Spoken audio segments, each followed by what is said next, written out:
UP उपचुनाव के लिए बीजेपी ने जारी की 7 उम्मीदवारों की लिस्ट। गाजियाबाद से संजीव शर्मा को टिकट, फूलपुर से दीपक पटेल होंगे प्रत्याशी, कटेरी से धर्मराज निषाद को मिला टिकट, करहल से अनुजेश यादव होंगे बीजेपी प्रत्याशी, मंझवा से सुचिस्मिता मौर्य, खैर से सुरेंद्र दलेर होंगे उम्मीदवार, खुदरखी से रामवीर सिंह ठाकुर को मिला टिकट।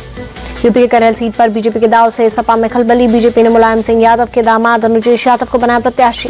बीजेपी के दाव से चुनावी मैदान में फूफा और भतीजा आमने सामने, मुलायम सिंह यादव के पुत्र तेज प्रताप से अनुजेश यादव की होगी टक्कर, सांसद धर्मेंद्र यादव के सगे बहनोई हैं अनुजेश यादव। यूपी उपचुनाव पर बोले डिप्टी सीएम ब्रजेश पाठक, उपचुनाव को लेकर पूरी तैयारी, बीजेपी सभी 9 की 9 सीटों पर जीत दर्ज करेगी।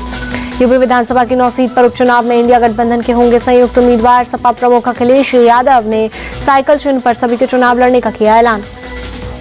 यूपी उपचुनाव में कांग्रेस की उपेक्षा के आरोपों के बीच अखिलेश यादव ने राहुल गांधी के साथ फोटो किया ट्वीट, लिखा हमने ठाना है संविधान, आरक्षण, सौहार्द बचाना है, बाबा साहेब लोहिया के सपनों का देश बनाना है। यूपी उपचुनाव में सभी सीटों पर साइकिल चिन्ह पर लड़ने की घोषणा पर बीजेपी के राकेश त्रिपाठी बोले हाथ का पंजा खाली रह गया, सपा ने दिया कांग्रेस को धोबी पछाड़ दाव।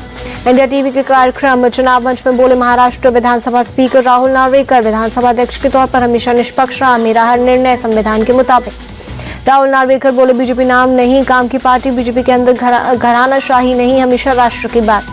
सीट शेयरिंग पर बोले नार्वेकर, महायुति में कुछ सीटों पर चर्चा बाकी, कुछ पर सभी का दावा, कांग्रेस ने तो अब तक एक भी सीट घोषित नहीं की।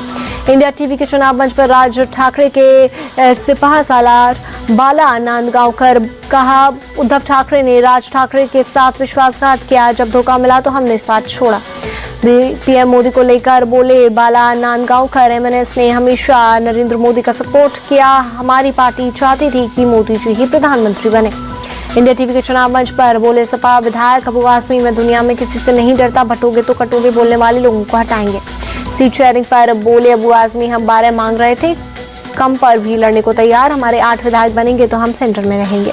महाविकास अघाड़ी में बचे सीटों के बंटवारे पर बोले नाना पटोले, आज रात या कल तक सीटों की घोषणा हो जाएगी।